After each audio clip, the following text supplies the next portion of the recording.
Guys, this seems really crooked. I don't know about this camera tonight, but we're gonna leave it how it is, and I'm gonna go with it. Welcome back. It is now Monday after Thanksgiving. Hopefully, you had a very fulfilling in stomach sense, but also a spiritual sense and a family sense. And you're either dreading coming back to you've dreaded coming back to work today, but you've got an extra little pep in your step because of the rest and the relaxation, or at least the rest and the fulfillment of your Thanksgiving weekend. I had a great Thanksgiving. I like to tell people that a good Thanksgiving for me is one that is uneventful. Like lots of visitors, lots of time with family. I like to enjoy that time. I like to enjoy that time without any yelling, slamming of doors, any storming out, or arguing in the big sense. And none of that happened. I get my own notification turned off because I'm being rude at my own live stream. And let's anyway. So yeah, I didn't have any of that drama going on, which has been been how my Thanksgiving goes. The Thanksgivings have gone for the most part, and I'm happy. I am happy for that, and hopefully you had something very similar. Whether you had a very large Thanksgiving gathering or a very small Thanksgiving gathering, even if you were by yourself, I hope you got that time to just appreciate what's around you. And so, without further ado, let's get into what I'm going to talk about tonight, which is we're going to start it off with baptisms. I'll give it a little bit of a rundown about how my own personal experience with my baptism, and also kind of my thoughts on not just baptism and how it's changed over the past 30 years, but also how kind of the church environment has changed, at least from the Protestant sense.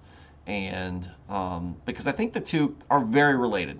The culture has shifted, and I'm not talking about this on a principles, the Christian principles aspect. That's a whole different conversation in and of itself. But it has been a big change from a aesthetic standpoint and how we do things. And I think it's a little bit more relaxed, which is something I actually appreciate a lot. Some of the things I like, some of the things I don't like, but even if whether I like them or don't like them, what I do enjoy is the fact that we aren't being stagnant. There's a difference between being set and steady in your principles, and then just being set and steady in your traditions or the routine that you're going through, and getting in a rut, or this is just the way we've always done things. Big difference between them. Now, I do believe in traditions that promote fundamentals. Man, this camera angle, I think I figured it out. All right, that's much better. Sorry about that. That's driving me nuts. Brian Kelly's going to LSU. Yeah, I heard. I can't believe it.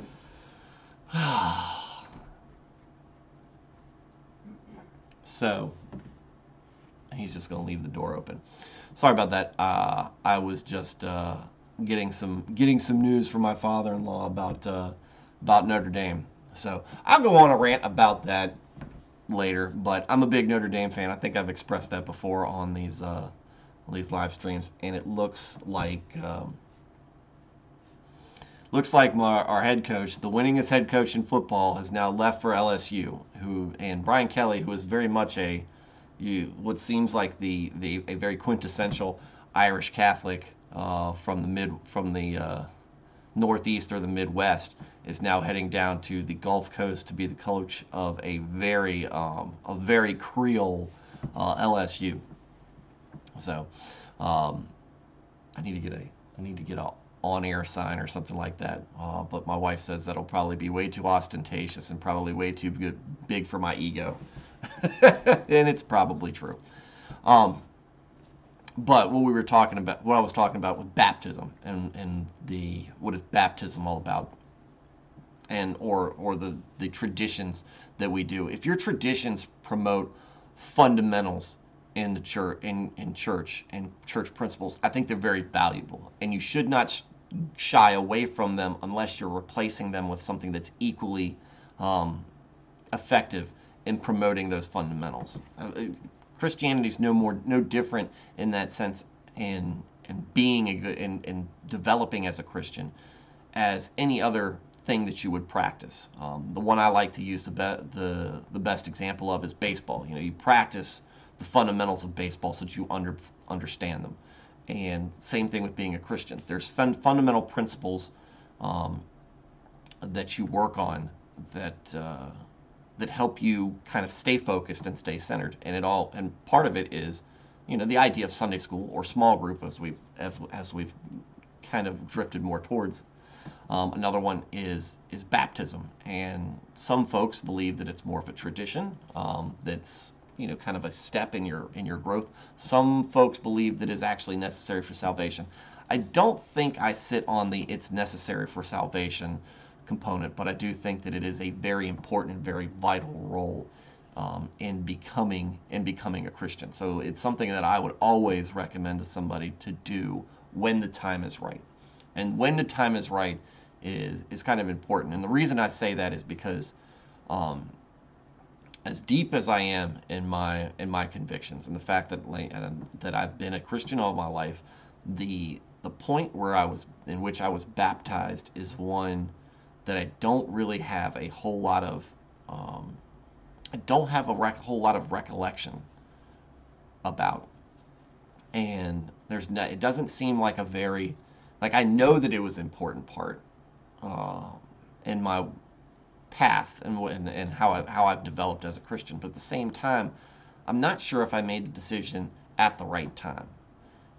Maybe I did it when I was too young, but I felt like at the time that it was because I believe I was 14 or 15 at the time, and we were going through a study in Sunday school about evolution, and I was talking one-on-one with one of our Sunday school teachers about things, and we had a long discussion about it, and I was giving my thoughts about evolution, which they haven't really changed all that much over the years. And one of the things that she said was, you know, she had told me that my outlook and my approach to things was very mature for my age, and that she felt that, and she asked me, have you considered yet getting baptized? And I told her I hadn't. I didn't feel like it was something that was for me as a child. I felt it was more of an adult thing to get done. But she encouraged me to do so, and I thought that, hey, you know, maybe it is. And so I talked to my parents about it, and they were excited. And I talked to my pastor about it, and he was excited. And then I went out there and got baptized. And I got baptized in the traditional sense of, you know, going out there in the baptismal. The church I went to at the time was a very, it wasn't like super opulent. We're not talking like Catholic.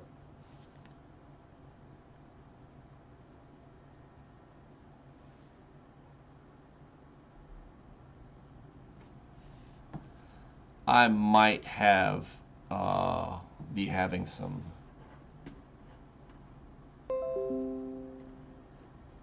technical difficulties going on right now.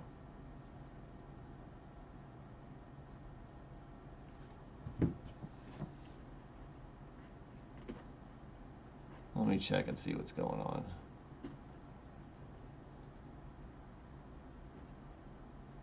Am I live right now? It says I'm still live right now.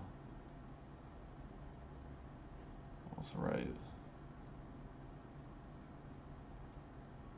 Looks like I'm still live. Facebook is telling me I'm not live.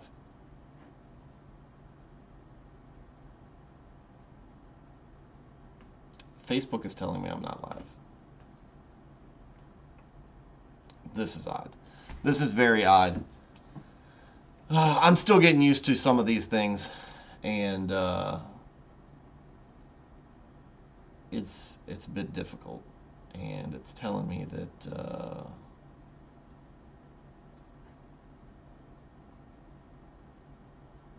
It's telling me that I'm off. It's telling me I'm off on Facebook, but it shows me that I'm still live on YouTube, so we're just gonna run with that, which I'm fine with. Anyways, I'll just fix it on the back end.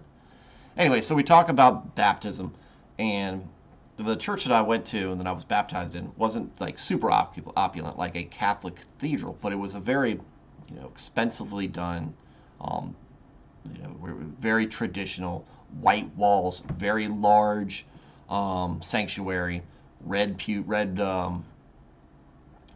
on there, and we at the end, it was a big stained glass window on the back and a baptismal behind it, and that all sat behind the pulpit as the backdrop. And I remember going out there, kind of, and being baptized, kind of, but it didn't stick with me as much as I thought it does. And looking back on it, I feel like it should have stuck with me more.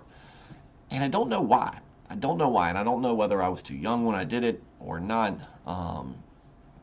But but it is one of the things that I kind of look back and I'm like, man, why did I make a mistake? Did I get baptized before I really understood what I was getting baptized into? And I feel like, you know, 6 years later, that it was 5, 6 years later that was when I probably should have been baptized, when I had that real, come to Jesus moment with those folks when my car broke down and I gave that story. That was probably the time where I started taking my faith seriously, and that's probably the time I should have. That's probably the time I should have gotten baptized. Now I know people. In fact, I know I'm very close to people who have been baptized more than once, and I don't think that's for me so much as it is for others. But I know my dad was baptized twice, because he felt like when he got baptized the first time, he was getting baptized because everybody else was doing it. So he got baptized again. And my mom was raised Catholic, and they do the sprinkles on there. And when she left the Catholic Church and became a Protestant and joined the church with my dad, she got baptized the full way. And I don't understand Catholic baptism enough to really give a good solid opinion on it. I've got a friend who has expressed some interest in coming on here and having these discussions with me and giving his thoughts. Very good, very sharp Christian mind. He does come from a perspective of a Catholic, because that is his faith, and maybe he can give us some answers on why Catholics do all the things that they do, which from a Protestant's perspective, I don't understand it a whole lot. But and for all the different disagreements between Catholics and Protestants, what you often see with the folks who are very deep and deeply involved in their faith and actually the principles of being a Christian is that the baseline for each of them are both very similar. So there's some disagreement. Like I said, there's going to be disagreements in churches forever. But I'm getting off topic. What we were talking about was baptism and how that's changed. So when I got baptized, it was in the very, very much the traditional sense. And what we have seen in recent years has been a change in the way a lot of people get baptized. But I feel like in many ways it's a change in back as a throwback to how people used to get baptized.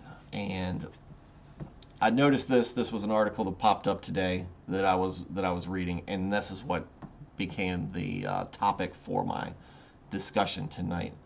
And we'll just go through it, and I'm going to give some thoughts on not just the change in scenery for baptisms, but for the church in general, at least the ones I've known in my 30 some years of being aware of where I am in the church. So Russell Moore's baptism in 1983, and in 1983 I was busy being a newborn. was a decorous occasion, or at least as decorous as possible, where the main event consists of being plunged underwater in front of one's entire church. The ceremony took place in a formal baptistry inside his family's Mississippi church, with a painting of the Jordan River where Jesus was baptized by John the Baptist behind the tank. An organ played softly in the background. Mr. Moore wore a long white robe. This is very similar to how I was baptized. The only difference being was, instead of a painting of the Jordan River, it was a stained glass window of Jesus.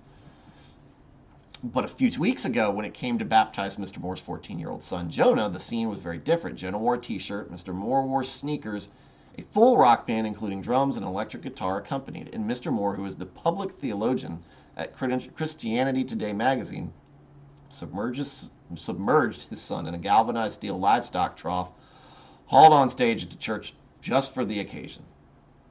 Baptism is getting a little bit wild. Wild, yes, in some sense. I like the freeness of that. I can appreciate both the formal approach to baptism and the kind of just, hey, this is out in the world sense of baptism.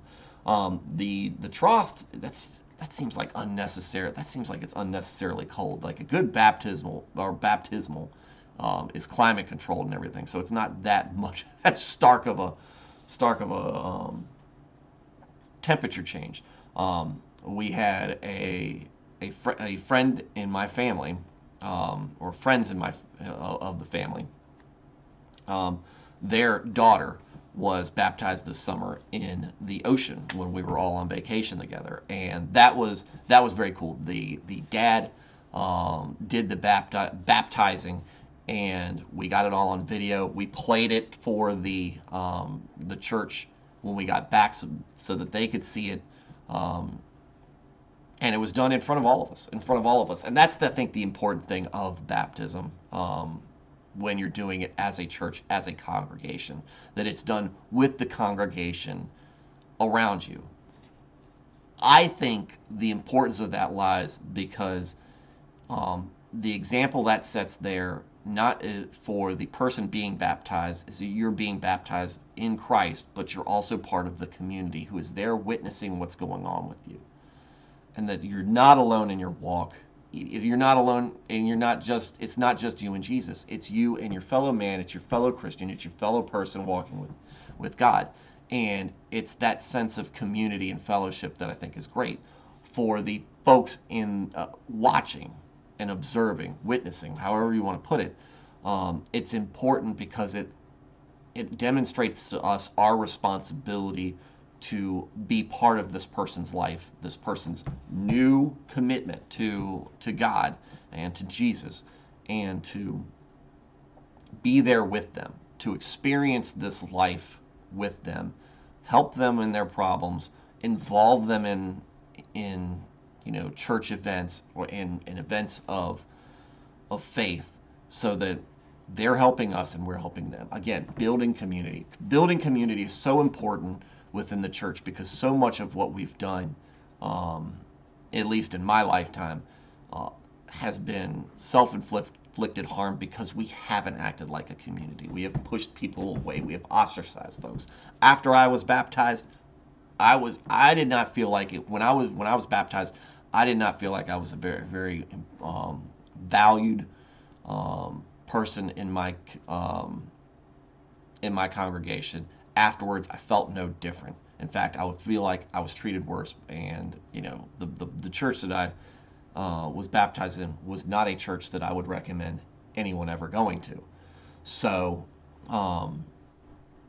that's because that community, that level of community wasn't there, and maybe that's why that my baptism didn't stick with me that much. Maybe that's where some of the problems I have with my own experience come into play. Whereas I remember the church that I used to go to, that we were going to before that, when my mom was baptized, there was a lot of community about that. It was just a very special experience for me because I got to see my mom get baptized, and very, very great. And I felt like I was witnessing something profound, and we treated it that way. So, and she got baptized in the same manner that I did, but this new thing that they're talking about, bringing a livestock trough in.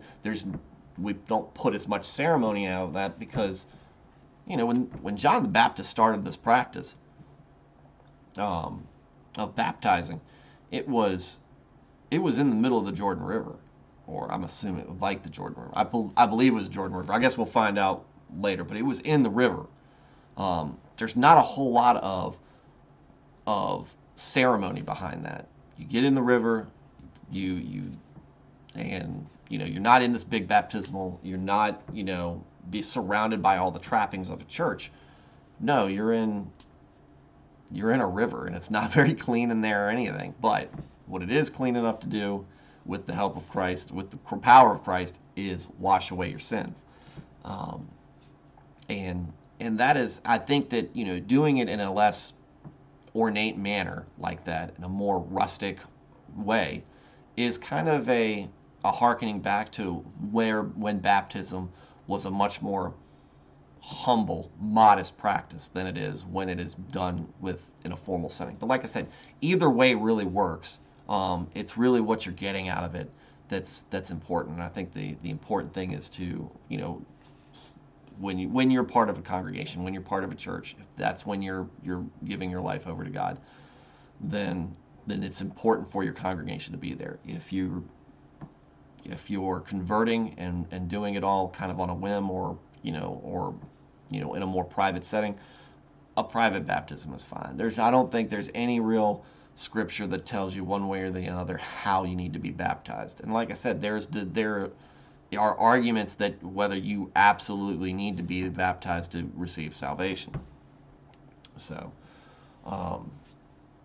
there's that. In South Florida, members of Family Church gather on the beach for an afternoon baptisms in the ocean, bracing themselves against the waves and keeping an eye out for sharks.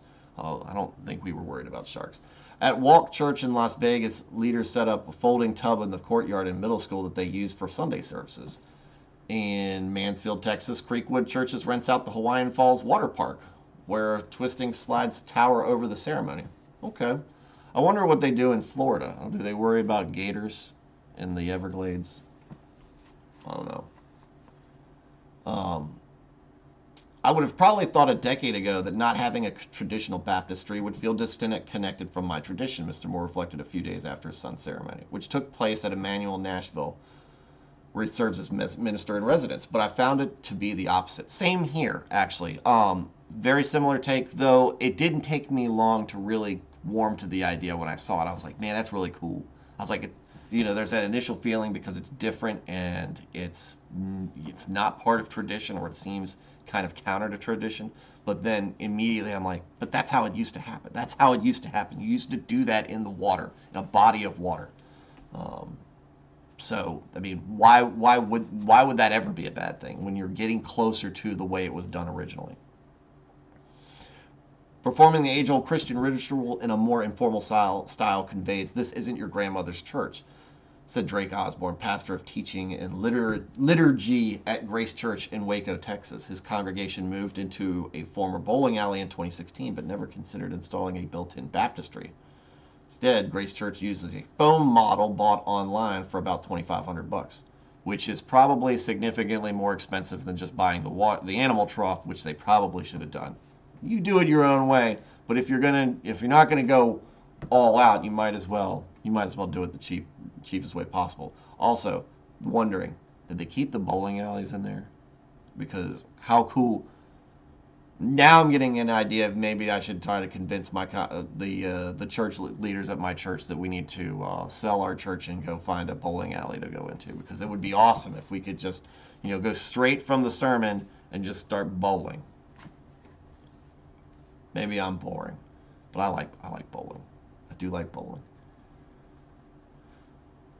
The shift has taken place as many pre-21st century symbols of church life have fallen out of fashion in evangelical culture, especially among churches that are expanding or building new facilities. Sanctuaries are now worship centers, and steeples and stained glass are out. Natural light is often eschewed in favor of black box theater aesthetic, optimized for flashy audio-visual experiences on online streaming. Okay, this is where we're going to get into a little bit more outside of the baptism part, because I don't know where I land as far as as an evangelical.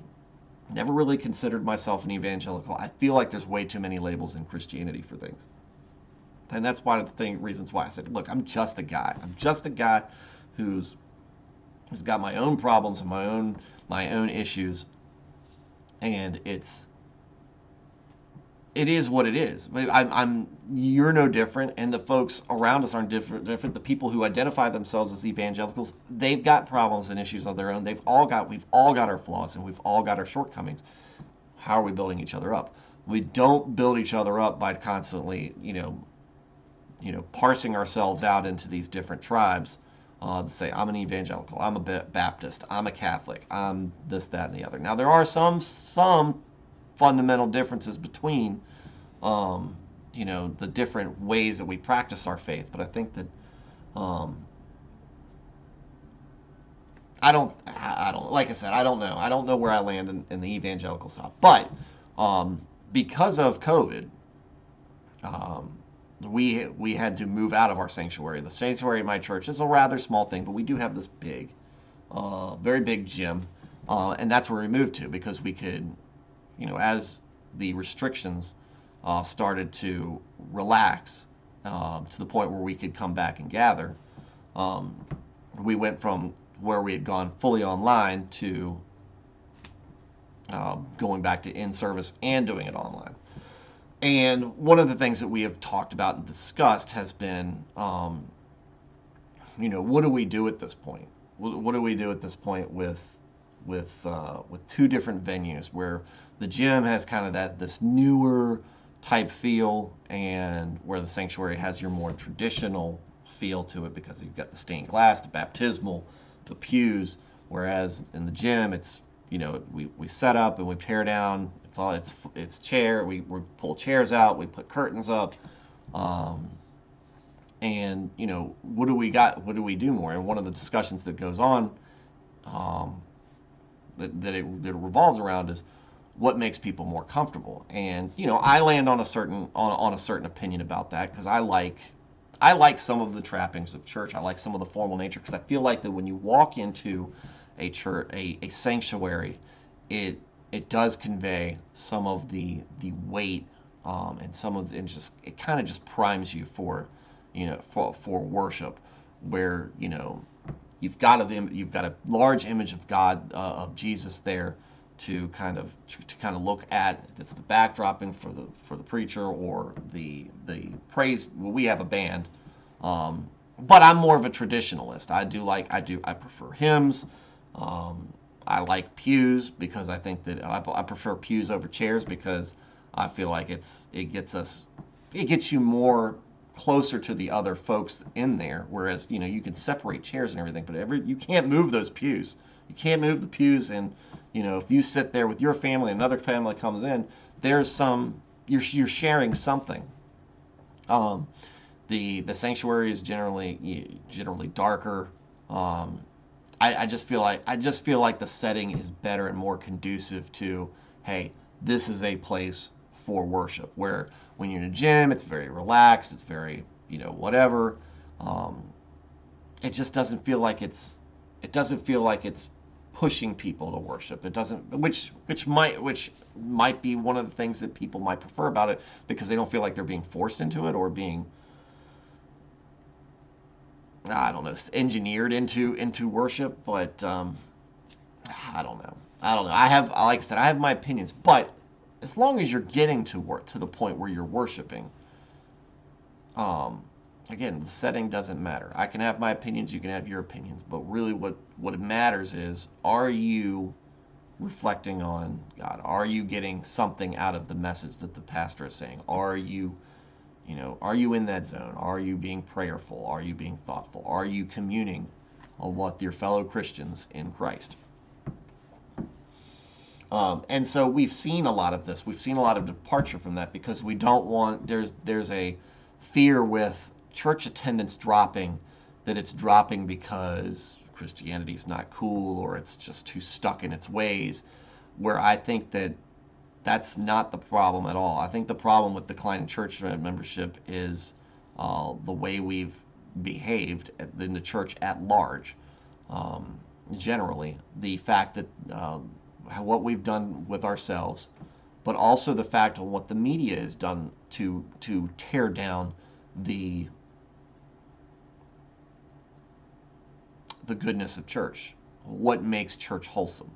Because every time there's a mistake, every time there's a um, Jimmy Swaggart or somebody like that who's going out there, or a Joel Osteen, who's a I guess a more current example. When you have folks that are really more, it seems like they're more into the money and the wealth and the worldly things that come along with that. We don't look wholesome. We look like we're selfish. We look like we're greedy. We look like it's a scam. And or whenever um, there's a case where there's sexual impropriety, whether it's with consenting adults or when minors are involved. This all gets put into the media spotlight, and when those mistakes happen, we need to take care of them. But at the same time, what we can't control is how much the media is running with it, and we do need to hold ourselves accountable because of what we stand for. But at the same time, again, the church is a collection of human beings, flawed and sinful, and working on that. And so there are going to be times where mistakes are made. And while we can hold ourselves accountable, we are also fighting against a culture that does not want to see Christianity as it's practiced or as it's supposed to be practiced by its principles. They does not want to see it succeed. And I don't want to feel like I'm coming across as a conspiracy theorist or anything, but that's what it is. Um, and is it because Christianity has been a big thing in American culture for years? Um, and maybe this is Satan's way of working towards it, or this is just a natural progression of humans, like we're going to talk about with the Israelites. Just, hey, yeah, we're being very blessed. We love you, God. That's great. And now we're going to go do our own thing as sinfully as possible. But just natural human progression of ingratitude in the face of God's grace. It's difficult to say, but I think that's the problem. Now, if we change our settings, I don't necessarily have a problem with it. Now, what's home and feels good to me is just for me. That's not necessarily how it needs. That's not how it needs to be for everybody, and not how my son feels determines it. It might not be how my grandchildren feel most comfortable. The importance is, what are you getting out of it? So, churches are going to these worship centers, and they're going to this more rustic, more throwback style, where it's not what you're used to when you traditionally see church. I think, and this is my part. I think that if somebody is being pushed, because I've been given the reasoning for this before, and I don't know if it's initially a really good reason, or I don't think it's a good reason, is that traditional churches can scare away people who have been hurt by the church in the past. And my excuse to that is a cop out. That is a cop out by the person who uses that as an excuse, and it's a cop out by whoever thinks that that's an actual legitimate thing to be concerned about. I don't have a whole lot of. I don't think that that's a good, healthy way to view the differences in an approach to church. It's not just the architecture that is changing. Contemporary evangelical baptisms are often raucous affairs. Instead of subdued hymns and murmurs, think roaring modern worship music, fist pumps, tears, and boisterous cheering. There are photographers, selfie stations, and hashtags for social media. One church in Texas calls its regular baptism event a plunge party. When I read that, I feel like the pendulum is swinging a little bit too far, where, there's good things with the traditional style, having kind of a boisterous kind of, revival style event where everybody's just having a blast and having a party about it. That's good. When somebody gets baptized, it's cause for celebration. It's one more soul that's they're giving their life to Christ. That's important. That's great.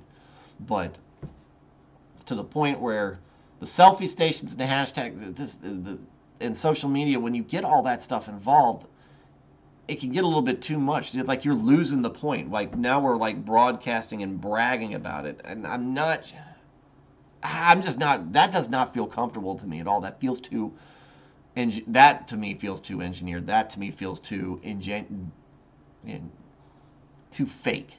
Like it's put on because so much of social media is fake that the more you get into it, the more hollow it rings. So when you're doing selfies, and you're putting hashtags and you're putting it all over social media, I feel like that's very much a prideful way of doing it. And while you should be happy and you should take some pride in making a correct decision and in a decision that pleases God, at the same time, this feels very shallow. That's very shallow. Scarce too are the traditional white robes. Instead, many churches hand out custom T-shirts for the occasion with slogans like #washed, best day ever, no turning back, and meet the new me. The fabric is typically a dark color for the sake of modesty when wet. Again, still seems that seems very shallow, very manufactured, very much a marketing. So it seems very marketed, focus grouped, or however you want to call it. Does not feel genuine. Does not feel natural. It feels like it's just put together because we're trying to get people to join for the wrong reasons.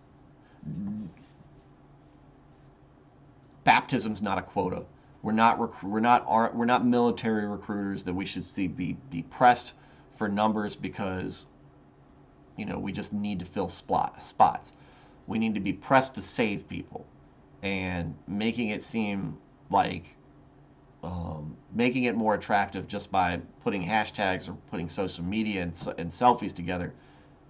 That's not why somebody should be attracted to baptism. They need to be attracted to baptism for what it actually represents. And this does not feel good. I do not like that. And I know this. I'm not doubting the source here. And it's not from DNYUZ is not a publication that I put a whole lot of trust in. But I know that this goes on. I know this goes on because I haven't seen it firsthand, but I've seen pictures of it before, and I've seen churches go through these motions.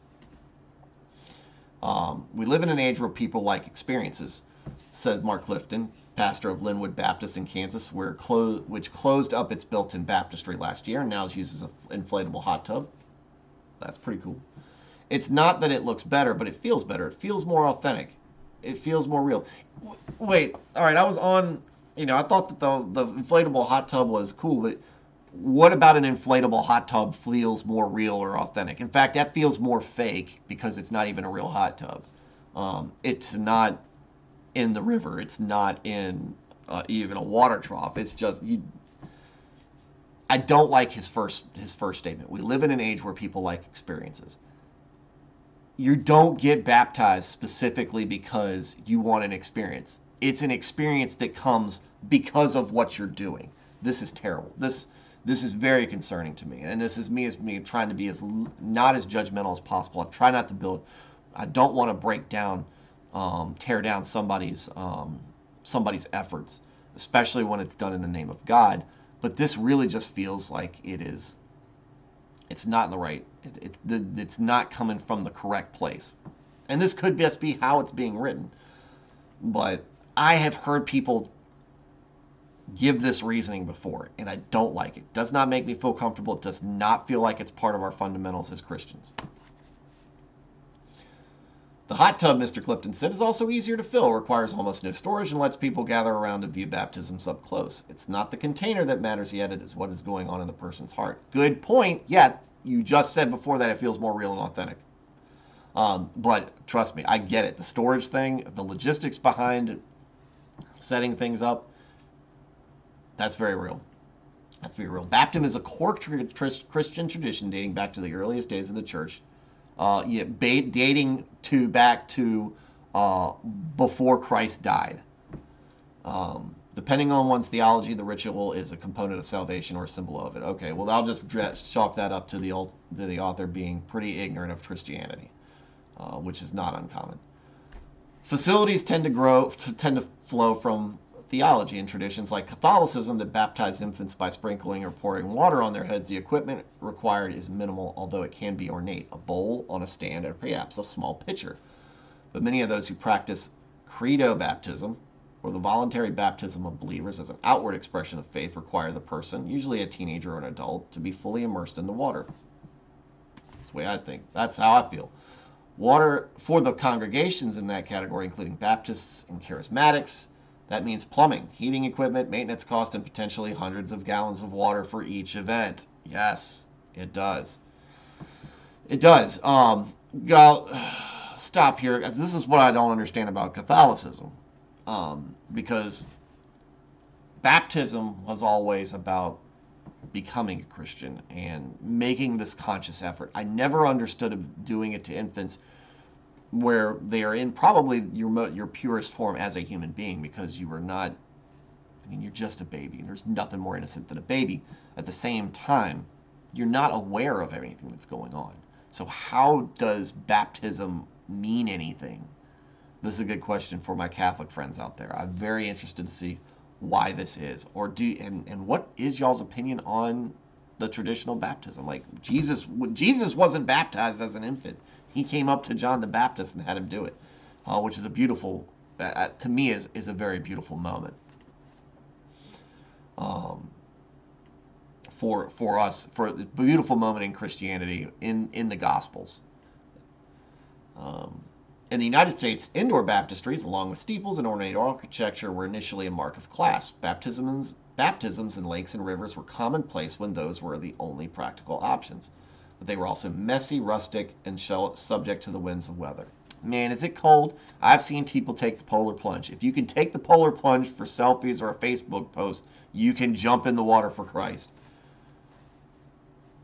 That would be a big ask for me, though. I've never done one of those. I don't like cold water.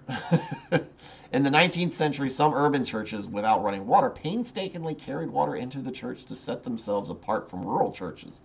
The indoor facilities became prevalent in the early 20th century when technology and the growing respectability of adult baptism made it feasible for more churches to install them. We got a little bit of mix here with doing it for the right reasons and doing it for reasons that will really matter. I'm not going to fault them for that. The typical baptistry is behind and above the pulpit, with stairs on the side leading off to a hidden dressing room. Pastors often put on hip waders to enter the tub with the person to be baptized, who stands in the water until a moment in the ceremony in which that person is dipped briefly but dramatically backward into the pool. Yes, that's how it happened for me. That's how it happened for most people I know. As the 20th century churches have aged, however, the once modern baptistries have come to look old-fashioned too. It's like eating organic food, said Chad Seals, a professor of religious studies at the University of Texas at Austin. And he has written about the history of indoor baptistries. That sounds incredibly boring, Chad. That sounds incredibly boring. I could not think of something I would want to read. I can, actually. But this is definitely not something that piques my interest at all. Who cares? The middle and upper classes now embrace the primitive as a mark of authenticity. I do appreciate that. The change is not just a matter of style. Built-in baptistries are bothersome. Mold and leaks are a constant problem, and we're not going to get into this too much more of this, because this is really just talking about the logistics. The logistics of baptistries are complex and expensive. There's just a lot going on, because anytime you add plumbing, and it's basically like having a hot tub. It's got to be clean water. It can't be too stagnant. There's just a lot going on, right? The cattle trough looks really easy. It all looks so much better. People might say, ooh, the cool churches do it, but it actually looks like a better way.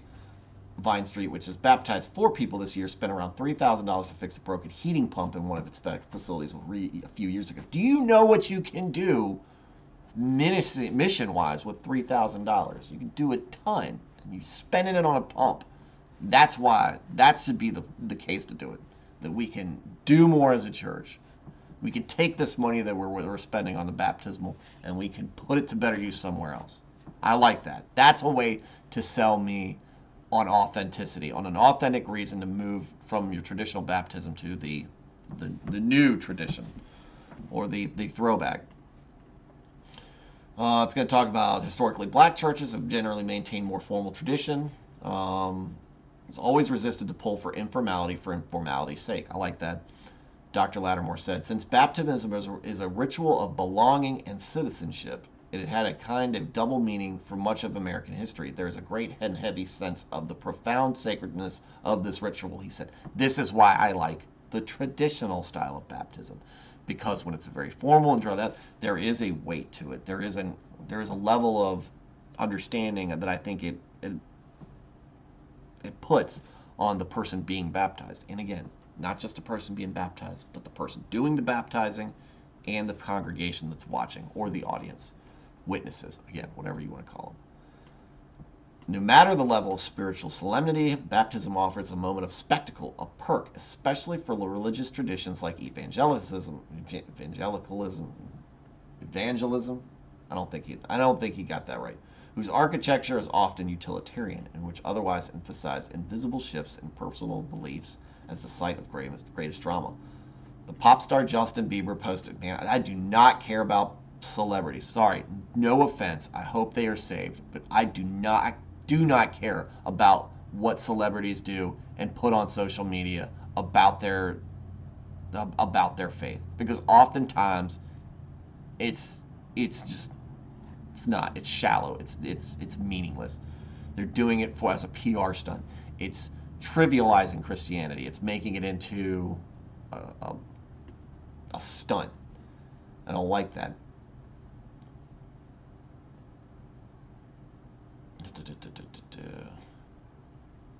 There we go. Adriana Robles, 21, was baptized a few weeks ago in a trough at Momentum Las Cruces, a non-denominational church in New Mexico.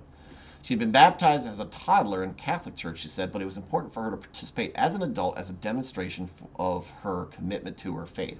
She was nervous beforehand, she said, and the water was cold, but coming out of the water to the roars of music and cheers, I felt like God was with me in that moment. That is, yes, that is what we're talking about. That is the feeling that you should get. And not only that, but just because you were sprinkled as a Catholic doesn't mean that the people around you think that actually counted. I don't know what God, again, I don't think that baptism is a necessity for salvation, but I do think it is a very important, very weighty step. And I think that nothing sets you up for, it is a thing that, I think that it is a thing that significantly sets you up for success. But it doesn't take a hip setting to make baptism a boisterous occasion. On a recent Tuesday night at First Denton, a large Baptist church north of Dallas, more than 200 college students and a few family members gathered for a baptism night held by the church's college group, Overflow. Last fall, the event was postponed because of a leak in the baptistry discovered when the water began dripping down the walls of the hallway below. But on this night, it was in ship-shape condition. We see baptism as a celebration, Jared Gregory, Oh, what have I done? Oh, no. Sorry. Where was I? We see baptism as a celebration, Jared Gregory, the college pastor, told the congregation. Things are going to get a little rowdy. About a dozen students had signed up in advance for the ritual. And others felt moved to volunteer on the spot. The men changed clothes in a dressing room on one side of the baptistry, women on the other. One by one, they stepped down into the warm water where Mr. Gregory was waiting for them. He plunged them backward, declaring them raised by Christ. One by one, they burst out beaming, sometimes with tears streaming down their faces, and each time the crowd went wild. Now, you saw me wince here when I was reading this, and I wasn't wincing because there was a bunch of people doing it. I was wincing because they call it a ritual. I don't like it being called a ritual. It seems too cultish. I don't like that word, ritual. Not in a sense. I don't know.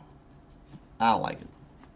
It is what it is there. But I do say my concern about these mass baptisms, I just want to make sure that the person doing the baptizing is making sure that they are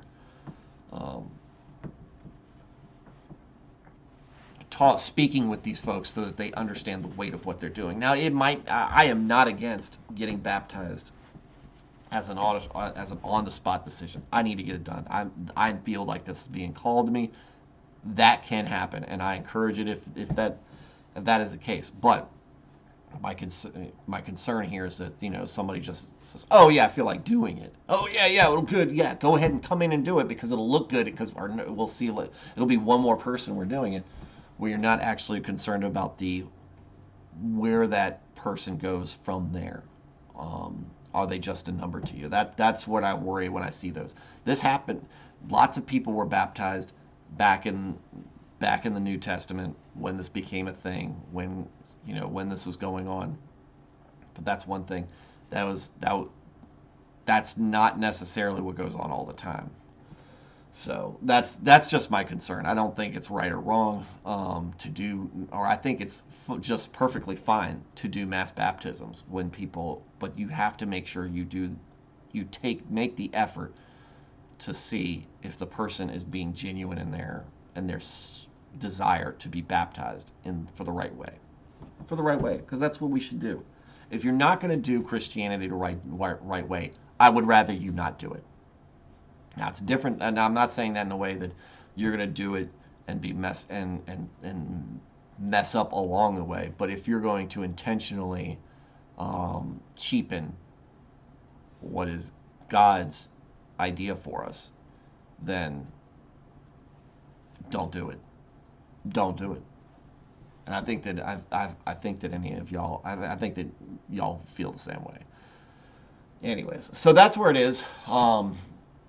And that's what we've talked about, and I ran through this, and I think we'll do our Genesis, spoiler alert, our Genesis read through tomorrow night, because it's 10:27, and I've been on here almost an hour of streaming, and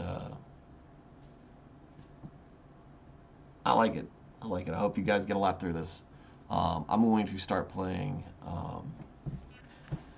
some video games at this point until it's time for me to go to bed. But in the meantime, or until tomorrow night, I hope you guys ponder this a little bit and give me some thoughts and feedback on what y'all think. What did I get right? What did I get wrong? And just let me know where you're going with this. Again, hope you had a great Thanksgiving. We're getting into a great time of the season where we celebrate the birth of Christ, and I'm excited about that. I get excited about this time every year. So, you guys.